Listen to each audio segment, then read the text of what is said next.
Mini ప్రపంచానికి స్వాగతం. రాష్ట్రంలో ఒక సంచలనమైన విషయం గురించి తెలియజేసేందుకు ఈ వీడియో చేయటం జరుగుతుంది. ఈరోజు తెలుగు పత్రికల్లో ఒక ప్రధానమైన వార్త ప్రచురితమైంది. రాష్ట్ర మంత్రివర్గంలోని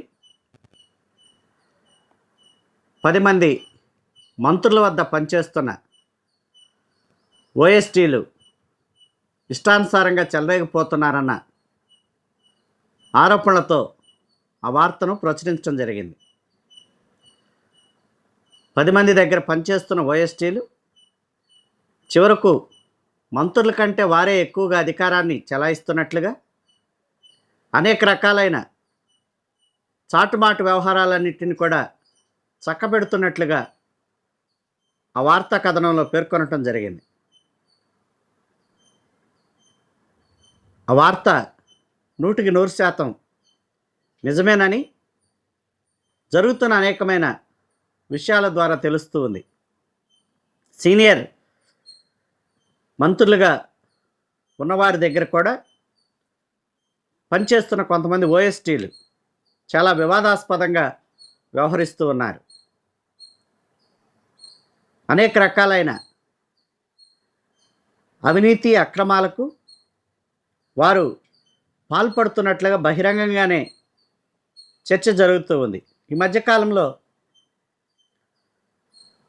ఒక అధికారిని, అవినీతి ఆరోపణలు ఎదుర్కొంటున్న అధికారికి జిల్లా అధికారిగా పోస్టింగ్ ఇవ్వటం జరిగింది. ఆయన అప్పటికే సుమారు 60-70 కోట్ల రూపాయల వ్యవహారంలో అవినీతి జరిగిందని, చాలా కీలకంగా వ్యవహరించారని ఆరోపణలు ఉన్నాయి. దాని మీద ఎంక్వైరీ కూడా జరుగుతూ ఉంది. ఆ ఎంక్వైరీ జరిగి అదొక దశకు రాకముందే సదరు అధికారిని మళ్ళీ జిల్లా స్థాయి అధికారిగా నియమించడంలో ఒక మంత్రి ఓఎస్టీ హస్తం కీలకంగా ఉన్నట్లు ఆరోపణలు వచ్చాయి. ఇదే విషయాన్ని మినీ ప్రపంచంలో కూడా ఇదివరకే వివరించడం జరిగింది.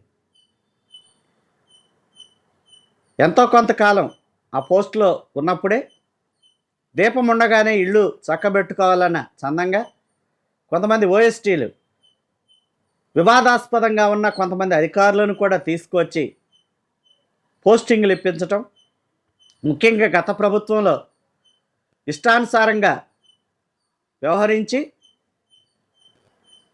ఎవరైతే టీడీపీ అనుకూలంగా లేదా జనసేన అనుకూలంగా ఉన్నారో అట్టివారిని అనేక రకాలైన ఇబ్బందులకు గురి చేసిన వారికి కూడా ప్రస్తుతం కొన్ని కీలకమైన పోస్టులు దక్కటం వెనుక ఈ ఓఎస్టీల పాత్ర కీలకంగా ఉన్నట్లు అనేక రకాలైన ఆరోపణలు వస్తూ ఉన్నాయి.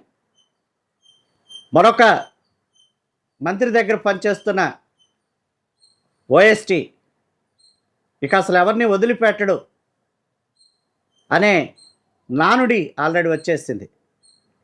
చిన్నదైనా పెద్దదైనా కూడా ఆయన వెళ్ళి కలవాల్సిందే. కలవకపోతే పనులు జరగవు. బయట వ్యాపారులు కానీ లేదా ఆ డిపార్ట్మెంట్లో పనిచేస్తున్న ఉద్యోగులు కానీ ఖచ్చితంగా ఆయన వెళ్ళి కలవకపోతే పనులు జరగవు. చివరకు ప్రమోషన్లు ఇచ్చే విషయంలో కూడా ఆయనే కీలకంగా వ్యవహరిస్తూ ఉండటం, అత్యంత వివాదాస్పదమైన నిర్ణయాలు తీసుకుంటున్నట్లుగా చాలామంది ఉద్యోగులు చెబుతూ ఉన్నారు. ఈ రకంగా కొంతమంది మంత్రుల ఓఎస్టీలు పనిచేయటం వల్ల ప్రభుత్వానికి కొంత చెడ్డ పేరు వస్తుందన్న ప్రచారం బలంగా జరుగుతుంది. టీడీపీ క్యాడర్ కానీ జనసేన క్యాడర్ కానీ అదే విషయాలను బలంగా నమ్ముతూ ఉన్నారు. చివరికి కొంతమంది ఎమ్మెల్యేలకు సమాచారం ఇవ్వకుండానే వారి నియోజకవర్గాల్లో కొన్ని కీలకమైన నిర్ణయాలు లేదా కొన్ని కీలకమైన నియామకాలు జరుగుతూ ఉండటం, దాంట్లో ఈ ఓఎస్టీల పాత్ర ఉండటం అనేది తీవ్ర సంచలనంగా మారుతూ ఉంది.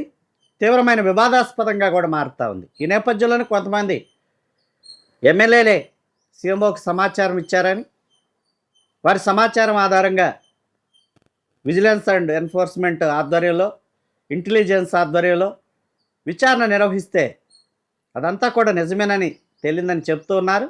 మరి ఈరోజు ఉదయం 11 గంటలకు క్యాబినెట్ మీటింగ్ జరగనుంది. ఆ మీటింగ్లో మరి అటువంటి వివాదాస్పదమైన ఓఎస్టీల వ్యవహారంలో ముఖ్యమంత్రి నారా చంద్రబాబు నాయుడు కీలకమైన నిర్ణయం తీసుకుంటారని చెబుతూ ఉన్నారు. ఎందుకంటే ఇప్పటికే మంత్రి కొల్లు రవీంద్ర ఓఎస్టీని కూడా ఆ పోస్టులో నుంచి తప్పించడం జరిగింది. అంతకు మునుపు హోంమంత్రి దగ్గర ఆరోపణలు వచ్చిన పిఏని కూడా పోస్టులో నుంచి తప్పించారు. కాబట్టి మరి ఈ 10 మంది ఎవరైతే ఆరోపణలు ఎదుర్కొంటా ఉన్నారో, వివాదాస్పదంగా ఉన్నారో ఆయా శాఖల్లో, వారి మీద చర్యలు ఖచ్చితంగా ఉంటాయన్న వాదన బలంగా వినపడతా ఉంది. ఈరోజు జరిగే కేబినెట్ సమావేశంలో దానికి సంబంధించి నిర్ణయం కానీ లేదా ఉత్తర్వులు కానీ వెలువడే అవకాశాలు ఉన్నట్లుగా తెలుస్తూ ఉంది.